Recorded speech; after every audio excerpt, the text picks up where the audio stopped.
Madison County leaders are preparing to deliver their weekly update on the impacts of coronavirus. Let's listen in live right now. And emergency response agencies, we bring you this weekly briefing on our community's response to COVID-19. Our speakers today will be Mr. David Spillers from Huntsville Hospital and District 6 Commissioner Violet Edwards from the Madison County Commission. You will note that we are sitting at least 6 feet apart, abiding by the CDC guidelines and our own best practices to sanitize and separate. I'll begin with the current numbers. Currently in the state of Alabama, there are 393,278 confirmed cases. In Madison County, there's 28,577 confirmed cases, having resulted in 369 confirmed deaths. Again, we continue to monitor the situation and respond accordingly. What I would like to do before we go to our first speaker is make everyone aware of a new service that is available related to COVID.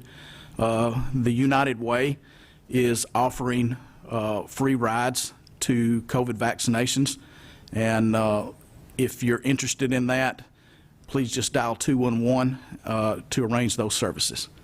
So at this point, we'll go to our first speaker, which is Mr. David Spillers from Huntsville Hospital. Thank you, Jeff. Good afternoon. The information that I have to share with you today is positive. Hospitalizations of COVID patients is down substantially from our peaks in January. As of this morning in Madison County, we had 39 inpatients. That's the lowest number we've had since maybe October of last year. In Madison County, we only have 6 patients that are in the ICU and 4 that are on ventilators. Crestwood has 10 inpatients. They have 2 in the ICU and 2 on ventilators. And the numbers look good around the region. If you look at the rest of the region, there's only about 29 patients in the rest of our hospitals. There's only 15 in the ICU and 10 that are on ventilators. So hospitalizations of COVID patients are down substantially. We can discuss what may or may not be causing that. Clearly, the vaccine, I think, is having a substantial impact for those people who are at high risk for hospitalization, and I think the way that the country and the state in our area has prioritized getting those people who are at most risk for hospitalization the vaccines first, it's probably having a substantial impact on the number of patients that are in the hospital with COVID. Statewide, the numbers also look very positive.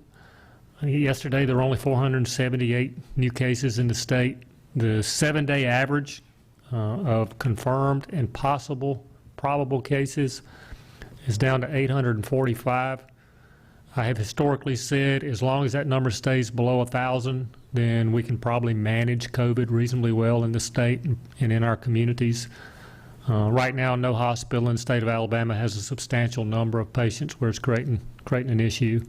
Huntsville and UAB continue to have the most patients, but even those are not at the point that they're disrupting normal operations. Because the COVID inpatients are down, our hospital operations are pretty much back to normal. We've resumed all elective surgery, urgent surgery.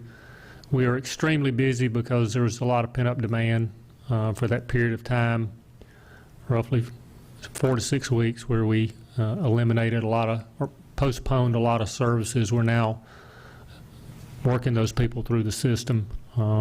So a lot going on at the hospitals. In addition to that, the lovely weather gets people out, and we start having traumas and heart attacks from people who hadn't done anything in a year, those types of things. So we're getting a lot of the normal stuff that we get this time of spring. Vaccines. We are blessed that we're now getting 5,000 vaccines a week. Again, there was a period of time there when we were cut back substantially. That 5,000 vaccines are 2,500 new doses, 2,500 second doses. System-wide, we are approaching 100,000 vaccinations that we've given. It's close to 60,000 of those here in Madison County, so a substantial number of people have been vaccinated. We have no reason to believe we won't continue to get 5,000 a week. And while we're getting 5,000, you're probably well aware, many other organizations are or entities in our community are starting to get vaccines, and they're becoming much more readily available. We've also been notified we're going to get some of the J&J vaccines, the one-shot vaccine. I think that's going to be a real benefit to many people. It's going to allow us to distribute vaccines to physician offices. One dose is just much easier to manage than the two-dose vaccines, and the vaccine itself is easier to deal with. And in the rural areas, I think it'll make a big difference in our vaccination rates in the rural areas. I got asked this morning, people are trying to, should I pick and choose which vaccine I try to get? I don't think it's wise to just wait on a particular type of vaccine. I think any vaccine at this point is the right thing to do. If it's Johnson & Johnson, get it. If it's Moderna, get it. If it's Pfizer, get it. Whatever you can get, go ahead and get vaccinated. The future vaccines, we're probably going to see some second dose shots come out for all, or additional doses for all the vaccines come out to try to address some of the variations of COVID that are developing in other parts of the world in particular. So don't be surprised if there's another round of vaccines. Hopefully they'll be much more readily available in the future when they do come out. I should mention that we still have over 20, well, I got the number a minute ago, 32,000 people on our waiting list for vaccines. We got way behind when that period of time when we got very few vaccines. And even at that waiting list, those are first dose vaccines we're waiting on. If we're only getting 2,500 new dose vaccines a week, it's going to take us quite a while to work through that number of vaccines. I think a lot of those people will start reaching out to pharmacies and physician offices and others to get vaccines from those as they are available, which I hope they do. Whether we vaccinate them or somebody else vaccinate them, the faster those 30+ thousand people get vaccinated, the better we all are. Based upon where we are right now with COVID, we have modified our visitation policy at all of our hospitals across North Alabama. I suggest that you look at the website of whichever one of our hospitals you may be attending, look at what their visitation policies are. We haven't gone back to the days of 10 and 15 people visiting a patient. I don't know that we ever will. I think we've learned a lot with COVID. One of the things we've learned is patients recover better when there are not people walking in and out of the door all day. It's easier for nurses to take care of patients when people aren't walking in and out of the door all day. Although some patients do need care from loved ones and they need the comfort of a loved one there, we'll always be able to manage that. But I don't think the days of having many visitors visit one patient in a day, we'll go back to that. I've also been asked a lot about our mask policy. I expect our hospitals will continue a mask policy far beyond whatever happens on April 9th. We don't anticipate changing the mask policy in the hospital. Probably good hospital practice. Probably something we should have been looking at in the past. Flu season, for example, is a good time for people in a hospital to wear a mask. The last thing you want to do is have a loved one in who's in with some procedure, and you walk in and possibly give them the flu or give them something else. And a mask does help those things, and that's why we wear masks in hospitals and always have. So no change to our policy for masking, no matter what happens on the 9th. And to be determined what our long-term masking policy will be. I'm very excited about where we are right now. Haven't been this optimistic in a long time. Looks like COVID nationwide is getting to a manageable level. I think what's going on in some large areas like the state of Texas just saying we're kind of let everybody go back to where they were pre-COVID. It'll be interesting to watch that. I think we'll all learn from that. May work, may not. If it doesn't work, then we'll learn from that and figure out what we need to do and how we need to transition a little slower. If it works, then I think you'll see other states follow that. The only concern, or the concern that I have, is these mutations or variations of COVID.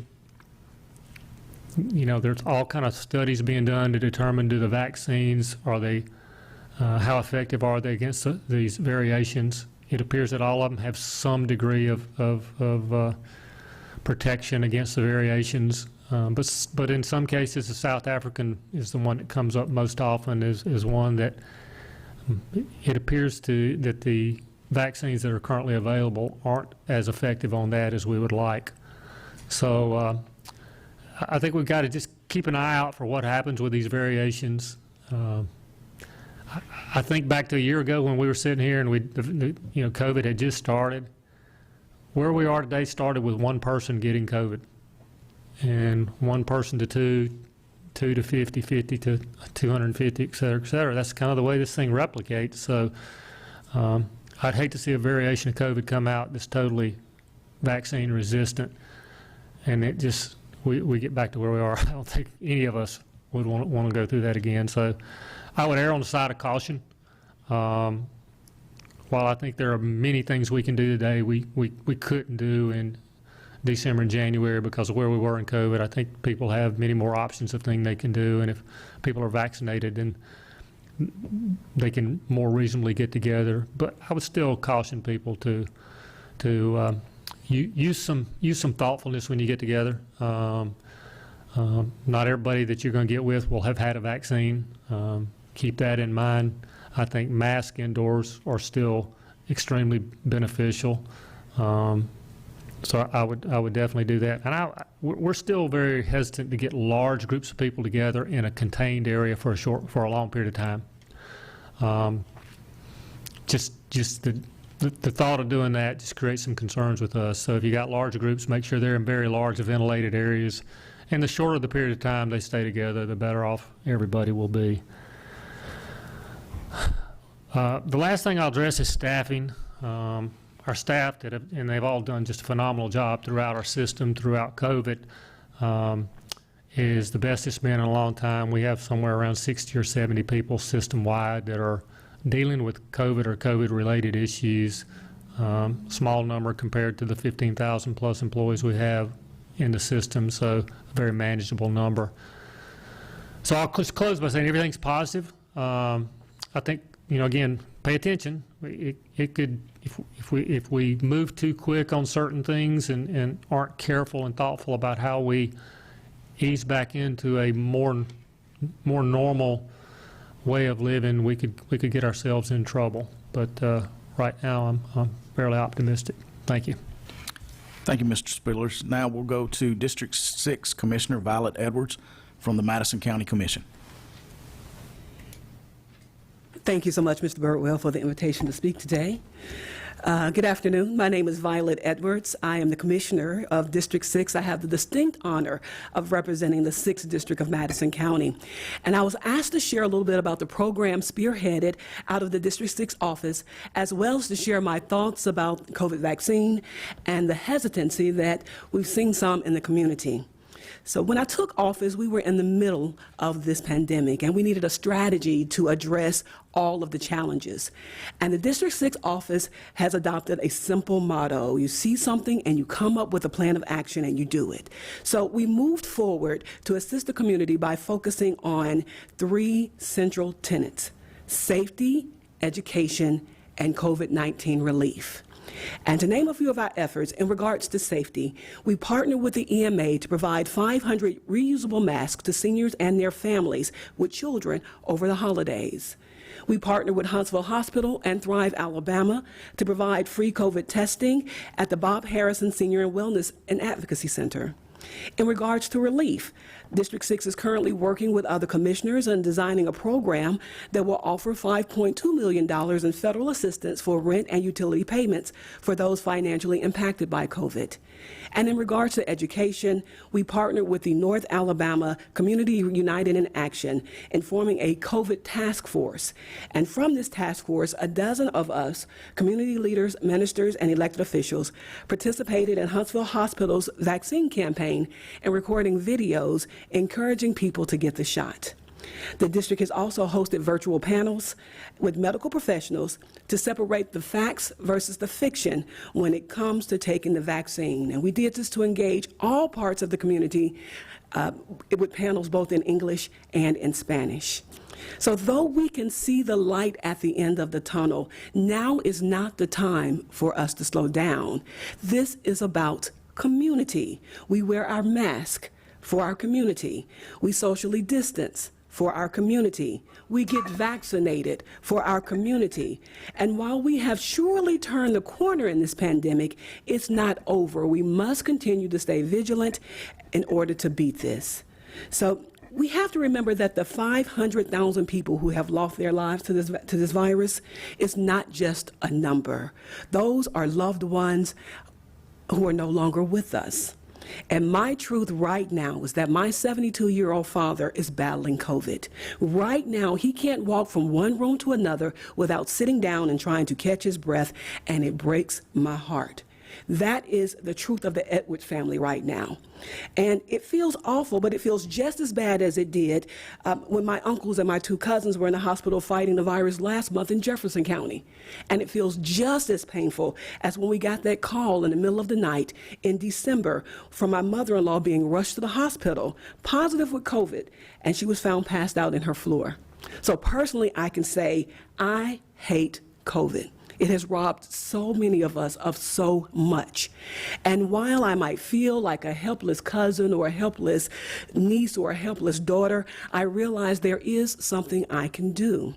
When it's my turn, I will take the COVID-19 vaccination. It is my small part, my small way to protect my family and my community. And I hope that you will join us, not in just taking the vaccine for yourself, but that you continue to stay safe, that you educate and provide relief. It's the only way we can continue to protect ourselves, those around us, and to keep our community safe. I love you, Dad. Thank you for your time and attention. Thank you, Commissioner Edwards, and thank you for watching today. We'll be back here again next Wednesday, March 17th at noon for another weekly briefing. Until then, critical updates will be posted to the City of Huntsville's COVID-19 webpage, as well as the websites of our other partners here today. Until then, stay safe, stay separate, and remember to sanitize. At this point, we'll take questions. As always, as you come to the mic, please identify yourself and who you're affiliated with, and we'll allow one question and a follow-up.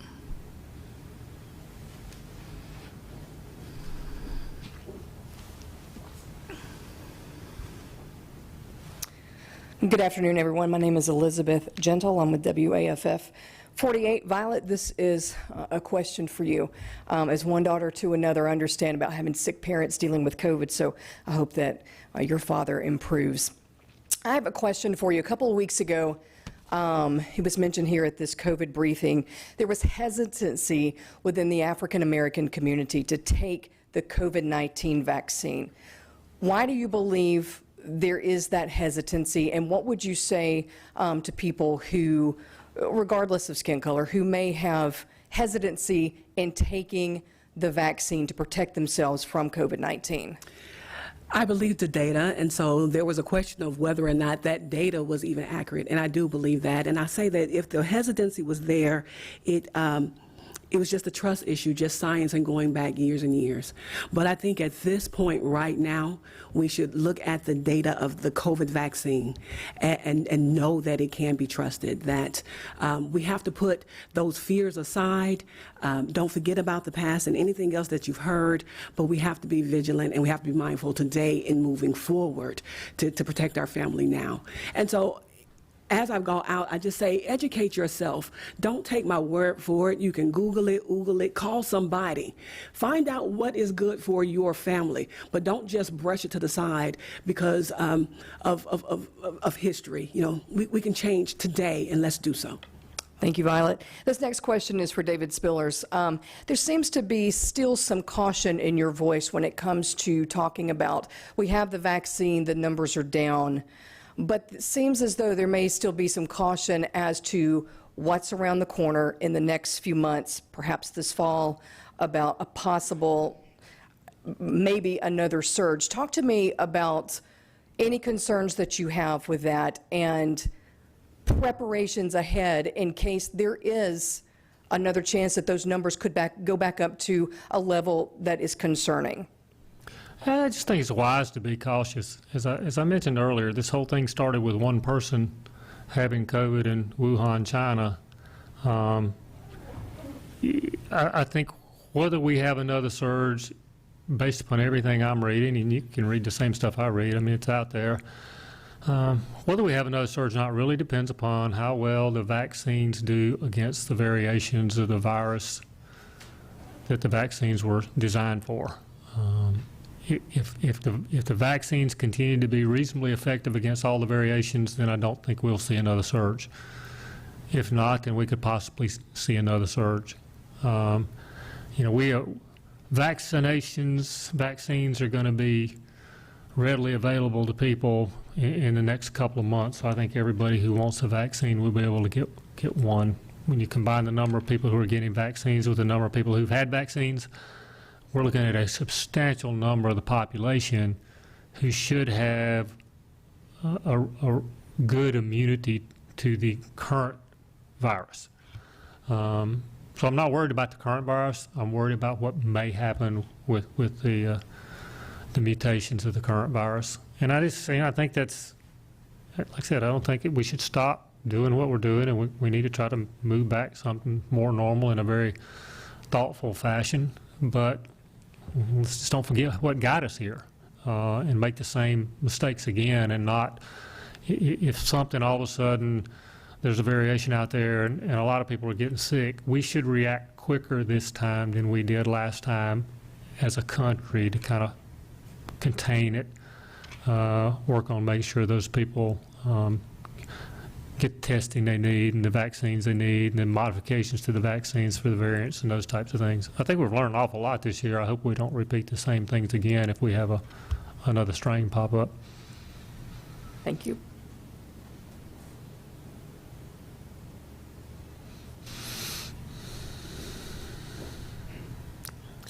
Bridget Divers with WAAY 31 News. This question is for you, David Spillers. So with St. Patrick's Day next week, a lot of bars downtown are having deals there. I know one bar starting at 8 a.m. to allow people to come in. Are you concerned at all that after a year of the COVID-19 pandemic and with warmer weather that people are going to lessen up what we're supposed to be doing, wearing masks, wearing 2 masks? Are you worried that we're going to see a spike in a couple weeks because people are going to just forget what they're supposed to do? I think when people look at where we are today, most people see us on the downside of COVID. Most people are ready to throw away the mask and they're ready to go out to dinner and do the types of things that they used to do, and I think people will do that. If people go out and do that and they get COVID and they never show up in the hospital and clog up the hospitals with people who are on ICUs and vents and dying, it's a much more manageable process. And I wouldn't be surprised if that happens. I wouldn't be surprised if we see an increase in cases because of St. Patrick's Day, and if Texas might see an increase in cases. If we have protected those people who are most vulnerable and would end up in the hospital, then it's a totally different situation. We had this conversation, I think it was just yesterday we were talking. If a year ago everybody was getting COVID and nobody was showing up in a hospital and we didn't see people dying in hospitals with COVID, it would have been a very different virus. That was the problem with this disease. Many, many people got very sick and many died. Again, I think the effort to vaccinate people who are most vulnerable and most likely to end up in the hospital will hopefully keep that from happening following St. Patrick's Day. I think the tragedy is going to be today, almost all of us know somebody who was a healthy individual who had really no complications, no comorbidities. They got COVID and they died. It wasn't a high number, but it happened enough where I know people like that, and that could still happen. You might not be in a high-risk group, but you might be one of those people who just don't react well to this disease, and some people don't. And some people are going to end up with lifelong medical issues related, I guess, as a byproduct of COVID, and we don't really know what all those are. So that's some of the stuff we don't know about. But I'm less concerned about hospitalizations. Okay, and so with the new normal for hospitals, I know we're allowing 2 visitors. What do you think will be the highest amount we're going to ever see again for visitors in a hospital, because you're not just going to let people come all day, every day to have visitors? I think, to be determined. I think I think a best practice going forward, having more than 2 people in a patient room at any time is not a good thing. Rare circumstance, maybe end of life when you got some family members there, you're dealing with something like that. There's a newborn baby, something like that. But in most cases, I would see 2 visitors, no more than 2 visitors at a time, is probably a pretty good policy. Now how you rotate 2 in and 2 out, that type of thing, so they're not all hanging out by the nursing unit. You got to figure all that out too. But no, I would predict the new norm will be fewer people visiting. And we got to figure out how to manage that and how to communicate that and get people comfortable with that. Okay, thank A you. little time for that one.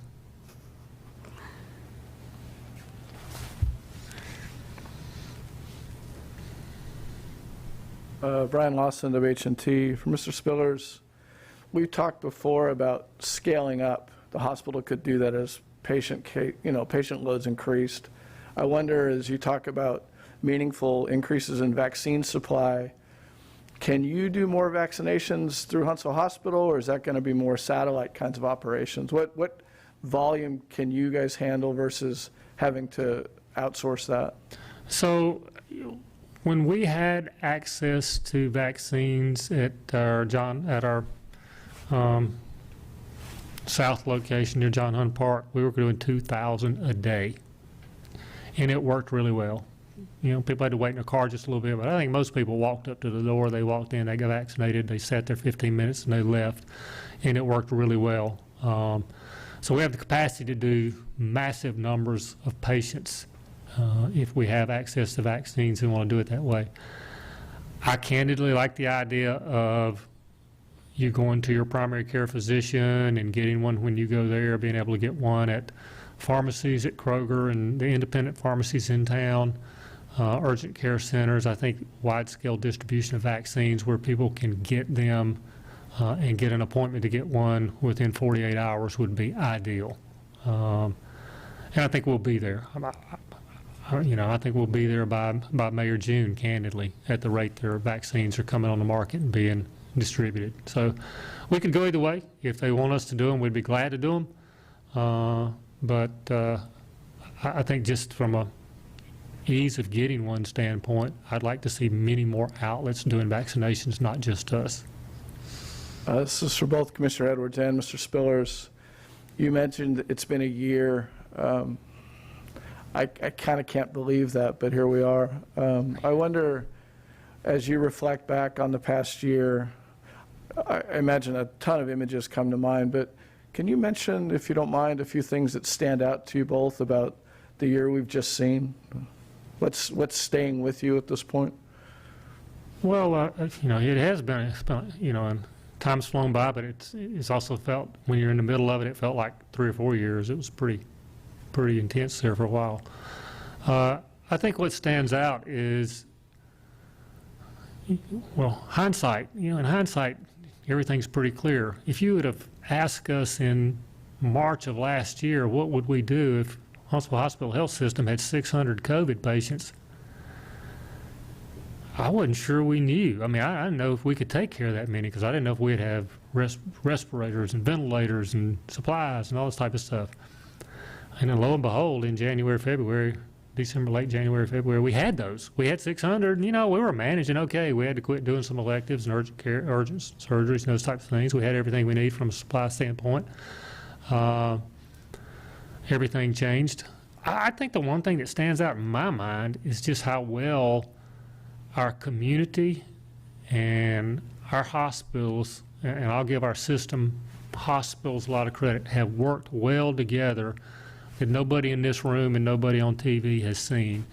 The daily phone calls where Hospital A says, I'm inundated, I got too many patients, and Hospital B, which is not Huntsville, most people think all the transfers come to Huntsville. One of our other hospitals said, hey, I can take 3 patients in another hospital, so I can take 2. And we distribute patients to different hospitals to even the load and make sure everybody's getting the appropriate level of care. Same thing happened with vaccines, same thing happened with supplies. nobody saw that going on. But from a system perspective, I did, and I was extremely proud of how the team responded. You know, early on, we've realized testing was an issue. The team put up a testing clinic that could see 500 people a day and do 500 tests a day, I think in about 48 hours, staffed, ready to run. Vaccination clinics, as soon as we got word we were getting vaccines, we were ready to vaccinate thousands of people. So the teamwork and the quality of the people, that's the thing I'm most proud of and the thing that stands out most over the past year. Thank you. So reflecting on 2020, everyone talks about how bad it was and how just thank goodness we're past 2020. And as I think of 2020, I remember both the bad and the good. I saw the best come out of people. So while I saw my children sitting at the table pulling their hair out while we try to figure out this online virtual classes, I saw mothers texting and emailing the teachers trying to keep them encouraged. I saw people pulling together to serve food at the schools to make sure that the children still ate. I saw churches all across the city come together and put together food boxes. And while we were encouraging seniors to stay at home because they were in danger, I saw millennials and the Zoomer generation get out and deliver those foods and pass it out. And I saw people go out of their way to go to the poll. So I remember the bad, but I choose to focus on the good. And I think that 2020 probably brought out the best in a lot of people. Thank you. At this point, we'll end the press conference. Thank you for coming.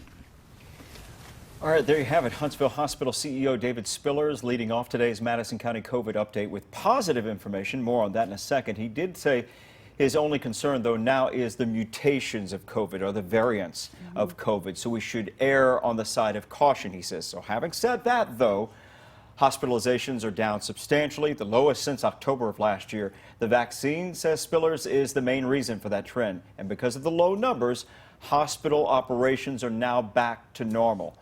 Huntsville Hospital is now getting 5,000 vaccines a week, and many other entities are getting doses as well, so that's good news. He also announced that Huntsville Hospital System will also begin to get the one-dose Johnson & Johnson vaccine, which will be easier to manage, especially in the more rural areas. Now, as far as what type of vaccine to get to the general public, David Spiller says, and he advises, that you just get the first dose available, first vaccine available. He says don't wait if you're eligible right now. And having said that, though, Spillers admitted that 32,000 people still remain on the vaccine waiting list for the hospital system, but he does believe that a large number of those people will reach out to other distribution sites to get their shots. As for the mask policy at Huntsville Hospital, Spillers does not expect any changes even after April 9th when the statewide policy expires. So right now, Marie, we're still now fully involved, shall we say, in vaccination mode to get to the other side of the pandemic, but we still need to remain vigilant, according to David Spiller. And Madison County District 6 Commissioner Violet Edwards picked it up from there. Whoops, stay with us. We are here. Having some technical difficulties. I think you can still hear me, though. Safety, education, and COVID-19 relief efforts throughout her district are a main focus. She says everyone is working together to make sure that the community gets the information they need. She said, though we can see the light at the end of the tunnel, now is not the time to slow down. This is, in fact, about community, and we must continue to work together to look out for one another as we turn this corner and we continue to get back to some sense of normalcy. She did share a very personal story as well with us. She said her 72-year-old father is currently battling COVID. She said her uncle and cousins were in the hospital in central Alabama earlier this year. Her mother-in-law even battled COVID as well. She says when it's her turn, she will take the vaccine because she feels it is her small step that she can do to help protect her fellow community members and her family members. But she knows the heartache and the hardship hardship that COVID brings on to families on a very personal level and what people are going through. The next update is set for next Wednesday, March 17th at noon. Of course, we will bring it to you live as it happens. Our next newscast is at 4 o'clock. Until then, stay up to date with headlines 24/7 at WAAYTV.com and our WAAY 31 News app.